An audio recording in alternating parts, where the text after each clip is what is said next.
Hace solo unos días falleció en nuestro país Jorge Tocornal. ¿Recuerdan ustedes el ex ejecutivo bancario que estuvo muchísimos años en la cárcel, autor de un libro que se llama Tocornal, la hora de la verdad? Y después de tantos años en la cárcel, uno de sus hijos, acusados de abuso sexual, reconoció que todo había sido mentira. Acaba de fallecer después de un agresivo cáncer cerebral. Hace un tiempo el escritor Javier Rebolledo, periodista, escritor Javier Rebolledo, publicó un libro titulado Falsas Denuncias, una investigación sobre falsas denuncias de abusos sexuales. Javier Rebolledo ha sido objeto de una enorme campaña de desprestigio después de publicar este libro. Estamos con Pablo Ghisoni. Él es médico obstetra, un gineco obstetra argentino que estuvo preso justamente por una denuncia de abuso sexual que se manifestó falsa. Gracias por estar con nosotros. Gracias, Tomás, por la invitación y por poder compartir este flagelo que nos toca. Me gustaría que comenzáramos desde el comienzo. Se casó con Andrea Vázquez, tuvo algún problema en ese matrimonio. ¿Qué pasó? ¿Cómo se conocieron? ¿Quién es ella? ¿Cómo es ella? ¿Qué ocurrió? Bueno, esta historia empieza en la residencia médica. Nosotros, una vez que te recibís de médico, haces la especialidad. Yo la conocí a ella en una clínica, haciendo esto, la residencia. Bueno, al finalizar de la residencia nos casamos y tuvimos 2 hijos al comienzo. Y en el año esto fue en el 99 que nos casamos, y en el año 2009 nos separamos con 3 hijos. El matrimonio cursó, sí, con algunas instancias complejas de convivencia. Una parte de la historia que tal vez no se sabe mucho es que mis problemas maritales comenzaron con el diagnóstico que hizo ella sobre 2 de mis hijos, los más grandes, de hijos superdotados. Y el tratamiento especial que le hizo de los hijos superdotados y la exposición pública a los cuales ella los llevó. Y ese fue el primer motivo. A ver, no sé si lo tenés presente, a Malnati. Malnati, un periodista, y Malnati vino a mi casa una vez que habían expulsado a uno de mis hijos de un colegio de sala de 5. Entonces el título de la nota fue Inteligencia discriminada. Y ahí empezó con la exposición y los conflictos de diferente forma de abordar una temática familiar. Ella, ante la exposición y un cuadro de educación privilegiada que no existía en Argentina. Y bueno, con esto empezaron a haber conflictos más profundos, ya con toda mi familia. Bueno, hasta que... ¿Con toda la familia? Sí, porque bueno, cuando vos no compartís un pensamiento con ella, pasás a ser enemigo, y así te trata. Entonces me fue muy difícil sostener esto. Y bueno, en el año 2009 decido irme de casa, en octubre, y en diciembre me plantea que por una extorsión económica, si no me das $6.000, me dijo en ese momento, por mes, no ves más a los chicos. O sea, había un juicio de divorcio, me imagino. No, a ver, yo me había ido en común acuerdo, le dije, mira, esto no va más, y iba a mi casa, retiraba a los chicos, y bueno, en un momento me dice esto. Y ahí empezaron los problemas, porque esto fue en diciembre del 2009 y no los vi más. Así fue. Hasta julio, que me dieron un régimen con un asistente social, con denuncias falsas de hostigamiento, de violencia doméstica, que nunca pasaron, pero las denuncias las hacía. Bueno, 3 años fueron los que tardó la justicia para determinar que me ponían a mí en cabeza el cuidado personal de mis 3 hijos. Se hace una reversión del cuidado personal, porque yo le había entregado el divorcio y el cuidado personal a ella, pero nunca pude sostener un régimen de visita. ¿Por qué? Porque ella no lo permitía. O sea, llamaba por teléfono, no me tenía el teléfono. O sea, toda una intervención sobre los chicos, que después ellos me la cuentan, ¿no? Que no podían atender el teléfono porque si no después los dejaba sin comer. Bueno, todo un sistema de manipulación a nenes. Que esto el tribunal lo ve y bueno, decide poner en mi cuidado a mis 3 hijos. El más chiquito tenía 2 años, casi 3 años. Esto fue en el 2012. Y le han puesto en ese momento un perímetro Y ahí desató una violencia mediática y judicial contra los jueces de familia, escrachados, les hizo un jury. Perdón, mediática. Sí, mediática. Apareció en todos los canales de televisión. ¿Y qué alegaba ella? Jueces pedófilos que entregaban... ¿Le decía? Sí, panfletos al tribunal de alzada, que fue la que resolvió el cuidado personal. Y bueno, es un poco lo que pasa, ¿no? Que cuando algo se hace mediático, ya la justicia no actúa tan tranquila, y con alguien que denuncia sistemáticamente a todos los funcionarios, como pasó, como que nadie la quiere tener enfrente. Entonces, mezclada con la política... ¿Había miedo con respecto a ella? Correcto, miedo y influencia política. ¿Por qué política? Y porque ella empezó a militar en el partido de La Matanza, en el acceso a derecho a la justicia, con una tal Liliana Gendel y Espinosa, y esa cercanía política le ha dado vínculos que han levantado el teléfono y han llamado de ex jefes de gabinete. ¿Qué tipo de partido es este? El partido de La Matanza. Peronista, kirchnerista. Kirchnerista. Claro. De hecho, la vicegobernadora era de ahí. Y por lo tanto había una presión con los medios, una presión hacia los jueces, una presión hacia política. El Poder Judicial. Hacia el Poder Judicial. Y bueno, esto transcurrió así hasta que en el año 2016 le habían otorgado por primera vez un régimen de contacto con mis hijos, con asistente social, y yo le entrego, esto fue para Pascua del 2016, le entrego a los 3 chicos con asistente social, y a partir de ese momento no los volví a ver por 10 años a Tomás, y sigo sin verlo a mi hijo menor desde el 2016. Nacho tenía 6 años en ese momento. En ese momento el juez de familia ordena una restitución, no la cumple, la ordena 2 veces, no la cumple, entonces ordena la restitución por la fuerza. Apela a esto. Entonces la apelación, como todo tarda en la justicia argentina, se resuelve de marzo hasta agosto del 2016, todo ese tiempo los chicos desescolarizados, porque no los puede llevar al colegio, porque si los llevaba no los podía retirar por el perímetro. Y esa es la ventana de tiempo donde los prepara para generar esta denuncia falsa que termina siendo, que es presentada al día siguiente de que la Cámara de Apelaciones confirma la restitución por la fuerza. Entonces, esto es un recurso judicial utilizado para impedir una manda judicial. Pablo, ¿por qué la justicia determinó que tenían que envolver con usted a su casa? ¿Cuáles son las razones que le dijeron, con la mamá no, con usted sí, con el papá sí? Bueno, esto fue del año 2009 al 2012, sí. La imposibilidad de sostener un régimen de visita conmigo, la imposibilidad que acceda a cualquier manda judicial. A ver, el tribunal le pidió una pericia psicológica a esta parte y a ella, que nunca hizo. ¿Nunca hizo? Nunca la hizo. A ver, era una renegada judicialmente. O sea, pedía revinculación el tribunal conmigo, no lo llevaba. Ordenaba pericias psicológicas, que los chicos tengan un tratamiento psicológico, y nunca llevó a los chicos al psicólogo. Entonces no había forma, le ponían medidas económicas de castigo y no las cumplía. Le advirtieron que de seguir así iba a perder el cuidado personal y siguió así. Entonces dejaron como que sin recurso a los jueces de familia. Ella es doctora, ¿no? Ella es médica. Es médica. Y por lo tanto tiene ingresos, trabaja, se puede mantener. Sí, así es. Sí. O sea, no había un tema económico esencialmente entre ustedes, más allá de que le pidiera $6.000 mensuales, pero ella podía mantenerse. Sí, aparte, tampoco fue la situación de ella. O sea, el que trabajaba, el 70% era yo, los chicos eran chicos en ese momento. Pero bueno, a ver, ella se quedó en la casa, yo pagaba todas las cuentas, pagaba el colegio, nada. Lo normal de cuando un hombre se va de la casa. Y cuando el tribunal finalmente ordena que vuelvan los niños a casa, ¿qué pasa? Cuando el tribunal de alzada ordena, o sea, Cámara de Apelaciones ordena la restitución por la fuerza pública, porque ella no lo accedía, al día siguiente introduce una denuncia de abuso sexual mía y de mi hijo más grande contra 2 de nuestros hijos. O sea, la denuncia la hace a Francisco y a mí de abuso sexual reiterado con acceso carnal durante 4 años.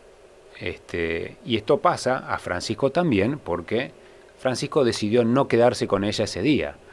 Esto pasó en marzo del 2016, Tomás y Ignacio se quedan con ella y Francisco dijo, yo no voy a denunciar a papá, y se volvió. Y entonces pasó a ser enemigo también. ¿Y cómo opera el sistema? ¿Se produce la denuncia? ¿Se interpone la denuncia? Y bueno, ¿Y qué pasa en ese momento? y ahí viene el problema. Cuando el Poder Judicial es el que genera una república de huérfanos con padres vivos, ¿no? Porque instantáneamente uno pasa a ser culpable de un delito que simplemente tiene hecha una denuncia. Entonces las medidas preventivas o cautelares se instalan instantáneamente. Y la primera que instalaron fue la no restitución de los menores y la imposibilidad mía del contacto con mis hijos. Vuelvo, la madre tiene un perímetro activo al día de la fecha con mis hijos. Y los chicos estaban con ella. Y así quedaron durante 10 años. Se hace la orden de restricción mía hacia mis hijos. O sea, a partir de ese momento ni Francisco volvió a ver más a sus hermanos, ni ninguno de toda mi familia. Y esto transcurrió así del año 2016 a 2019. Pasaron... Hay algo que no entendés, a ver. No, Pablo, lo que pasa es que 10 años es una enormidad. Sí. Entonces, quiero que hagamos un alto, vamos a volver, pero la pregunta es, ¿por qué 10 años? ¿Por qué no hubo ningún recurso durante estos 10 años? ¿Por qué no tomaron en consideración los antecedentes que tenía ella? Por ejemplo, que nunca quiso hacerse un peritaje psicológico y sin embargo acogen su denuncia, pese a que se había negado a probar ante tribunales cómo estaba. ¿Y qué pasó después? Porque, ¿qué pasó después cuando uno se encuentra con un papá, con un niño después de tantos años? Volvemos en un instante. Antes de ir a la pausa, Pablo Bisoni, médico gineco-obstetra argentino que sufrió la denuncia falsa de abuso sexual contra uno de sus hijos, nos contaba que en una instancia superior de un tribunal de justicia, en el momento en que ese tribunal finalmente dice que los hijos tienen que volver con él, estaba separado de su esposa, ella interpone la denuncia por abuso sexual. ¿Cómo fue el primer encuentro con los jueces? Si la gente en general no tiene encuentros con la justicia, no es muy excepcional. ¿Qué pasó con la primera audiencia? ¿Qué ocurrió en ese momento? ¿Me estás hablando de lo penal? Sí, interpone la denuncia. No, uno no tiene trato con los jueces, no me citaron, simplemente el juez resolvió en un expediente, dice, se suspende el reintegro hasta que la causa penal no esté firme. ¿Y después en la causa penal qué pasó? Y bueno, ahí empiezo el trámite de la causa penal. Del 2016 al 2019 no pasó absolutamente nada más que las excusaciones de 8 fiscales. 8 fiscales. ¿En 2 años? ¿3 años? Exacto. Y la causa penal paralizada. O sea, no ejecutaba nada. Pero no podía ver a los hijos. Eso sí, familia se encargó de ponerme una restricción. Tanto mi hijo mayor dejó de tener contacto con sus hermanos y yo no volví a ver ni por WhatsApp ni nada con mis otros 2 hijos. O sea, pérdida total del vínculo. Esto que defienden tanto en familia, ¿no? El interés superior y que los hijos tienen que tener vínculo con ambos padres.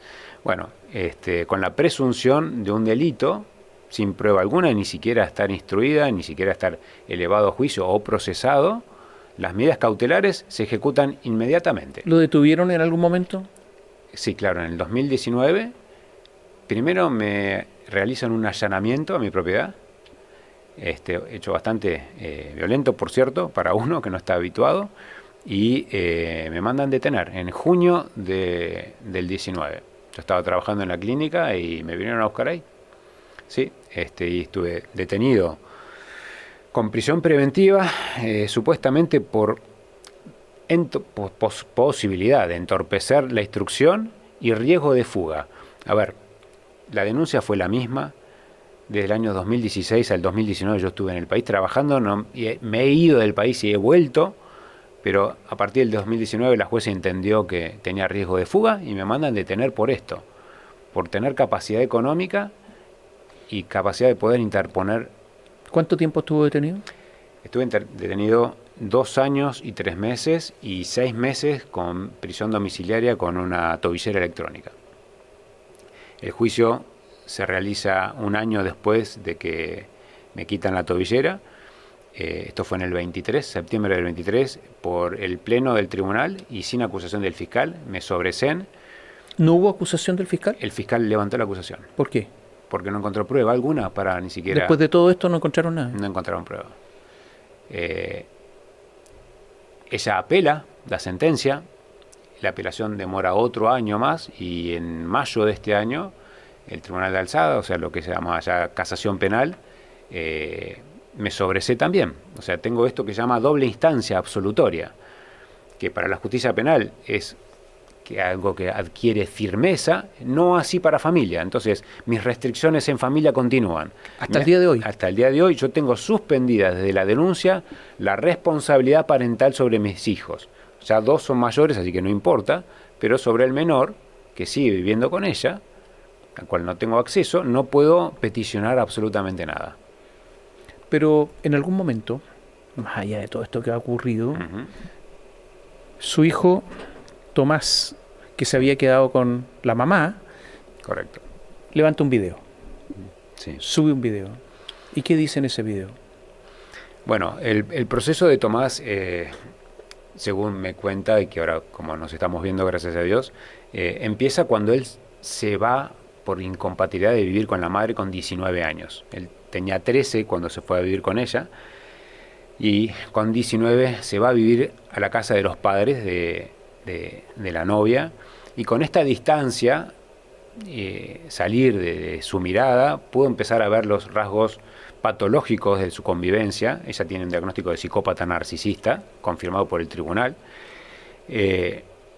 sumado a haber visto al hermano más grande ver en el Senado que él se presentó para hablar sobre las falsas denuncias en el proyecto de ley que tiene la senadora Carolina Lozada.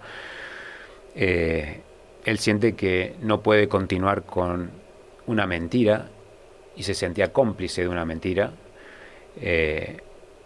Y de esto, de una falsa denuncia armada por su madre, él le inculcó a él el tema de la falsa denuncia, y que él claramente dice, esto fue una mentira, y gracias a Dios que se lo pudo decir. La verdad que él anímicamente ha cambiado mucho desde que ha podido afrontar esta salida de esta mentira, ¿no? Que la verdad que ahí está, justo veo el video, es muy fuerte. A mí siempre me impresiona cada vez que lo veo, porque hay que tener muchas agallas para poder decir públicamente con 23 años el delito que uno cometió contra un padre, ¿no? Así que rescato mucho eso de él, y ahora estamos, bueno, en un proceso de reconstrucción de vínculo, ¿no? De reconocernos, porque, a ver, lo dejé con 13 años y hoy es una persona mayor de 23 que vive en pareja, con trabajo. Tenemos que volver a conocernos. La verdad que fue muy fuerte esto, y esto por eso generó, creo que, bastante impacto mediático. Él dice, cuando hice la denuncia era menor, Sí. pero lo hice porque me lo pidió mi mamá. No fue una mentira inventada por mí, fue una historia impuesta por una figura adulta en la que yo confiaba plenamente, mi madre. O sea, manipulado. Manipulado. Bueno, esto también se mezcla con el tema del SAP, o síndrome de alienación parental, que toda la escuela feminista dice que no existe, que no se le pueden implantar mentiras a los menores, cosa que no es cierta. O sea, muchas veces el decir de los menores no es la verdad. Y esto es lo que clarifica este testimonio que hizo Tomás, ¿no? El fiscal, Sí. uno de los fiscales, dijo que podría existir un grupo de abogados y peritos, psiquiatras, psicólogos, que se dedican a fabricar falsas denuncias contra algunos de los integrantes de parejas que enfrentan procesos de divorcio conflictivo, que están en litigio por la tenencia y custodia de sus hijos. ¿Este sería el caso? Este es el caso. Ahora se tendrá que probar. El fiscal de juicio, el doctor Bettini Sansoni, cuando Tomás hace público este video, de oficio hace una denuncia penal contra Andrea Vázquez, de falso testimonio, instigación al delito y asociación ilícita. Y en este punto, es lo que vos estás mencionando, Tomás, de que hay, y ella se acobijó a este sistema de psicólogos, psiquiatras, como es Enrique Stola, médicos, forense, que fue la pericia paga que ella presentó como prueba, que fue desestimada, de Virginia Kramer, que si uno la rastrea, encontrá que está multidenunciada por hacer pericias falsas. Está esta asociación Salud Activa, Casa Sidín, abogados como Juan Pablo Gallego, que fueron las que le dieron el formato de esto, que es una forma de actuar. A ver, en el caso del psiquiatra Stola, es el mismo del caso Telma Faradín. Entonces hay muchas vinculaciones del mismo grupo de gente con muchas falsas denuncias. O sea, ¿usted fue víctima de una red? ¿Toda esta gente es una red? Bueno, esto es lo que se está pretendiendo probar ahora, correcto. ¿Qué va a hacer? ¿Usted quiere ver a su esposa presa? ¿Quiere ver a su ex esposa? Ex esposa, Ex esposa, ¿en la cárcel?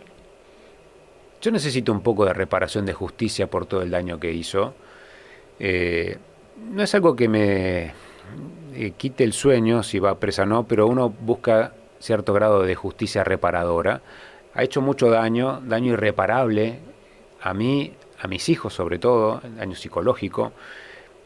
Cuando uno termina o es atravesado por un proceso penal con detención, la verdad que no te quedan fuerzas, Tomás, para seguir litigando, ni fuerzas ni ganas, y querés dedicarte a otra cosa.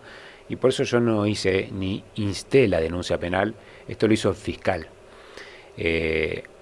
Envuelta. Ahora me han subido a esto porque he tenido que ir a declarar, ocuparme de la causa, cosa que pretendía no hacer, pero creo que es reparador ver que, como dice la ministra, el que las hace las paga, y un poco de eso creo que es necesario, ¿no? Socialmente. El caso, su caso, Sí. ha sido objeto de noticia en medios muy importantes en Argentina, Sí. También en Chile, en algunos medios, también en Biobío, pero la pregunta es, ¿cómo distinguir entre el derecho a denunciar para que se investigue algo, a la falsa denuncia? O sea, que esto no esconda los abusos sexuales que existen, que los hay, y hay bastantes, frente a esta acción deliberada de personas que utilizan la justicia para otros fines, para atacar a otros, para entorpecer la vida de otros, solamente porque se están separando, porque tienen rabia, porque tienen una sed de venganza. ¿Cómo se discrimina? Es un preguntón ese. Bueno, el tema que, acá en esto hay dolo, hay intención de burlar el sistema judicial, de gastar sus recursos. Pero hay gente que se presta para eso, hay psicólogos, sí, psiquiatras, abogados. Y esto le quita veracidad a las reales denuncias de abuso. Entonces, esto se está poniendo en práctica en ideas que se tienen que trasladar a una agenda y poder convertirse en una ley. Pero eso son varias las cosas que hay que hacer. Desde familia, desde lo penal, desde las pericias, hay que haber... El tema de las pericias pagas tiene que terminar, tiene que haber una pericia oficial científica que acredite un daño en un menor, no las pericias pagas. Tiene que haber una forma de que un padre denunciado no termine obstruido por la justicia en su vínculo hasta que no haya una sentencia, porque si no, es un recurso que funciona. Entonces, si alguien va y denuncia instantáneamente, logra el cometido, como es lo que pasa, que son las restricciones o por violencia o por abuso en este caso, es muy gratis para el denunciante esto hoy en día. Entonces, no es un tema fácil de lo que vos planteás, Tomás, porque es real que es un borde muy finito entre una denuncia real y una falsa, pero la multiplicación en los últimos años de las falsas denuncias, que están subdiagnosticadas también. Mirá mi caso, Tomás. Yo estoy sobreseído en 2 instancias y en ningún lado dice que esto fue una falsa denuncia. Dice, inocente porque no se pudo comprobar. Que no me alcanza tampoco el título. Pero la falsa denuncia existió y no está dentro de la contabilidad. Entonces, esto también es las cosas que se plantean, que una vez que hay un inocente juzgado, de oficio, directamente ahí se pase a procesar o a imputar a la que ha denunciado o al que ha denunciado. O sea, todo esto son cositas o medidas que se están planteando para ayudar a que no sea tan gratis y tan sencillo denunciar falsamente. Creo que son muchas las cosas que hay que hacer, desde lo judicial, desde los colegios de abogados, desde los colegios de psicólogos. Por eso creo que estamos haciendo un trabajo de ayuda entre las víctimas, y por eso que uno se presta también a esto, ¿no? A visibilizar esto para que se pueda tratar y podamos tener una buena ley que nos proteja a todos, porque hoy todos somos potenciales denunciados y víctimas de las falsas denuncias. Pablo, muchas gracias por estar con nosotros. Bueno, gracias a vos, Tomás, por el espacio. Pablo Bisoni, médico argentino, que fue víctima de una falsa denuncia de abuso sexual por parte de su ex esposa, donde involucró a los hijos, y recién ahora se está recuperando y recuperando además su dignidad y su inocencia.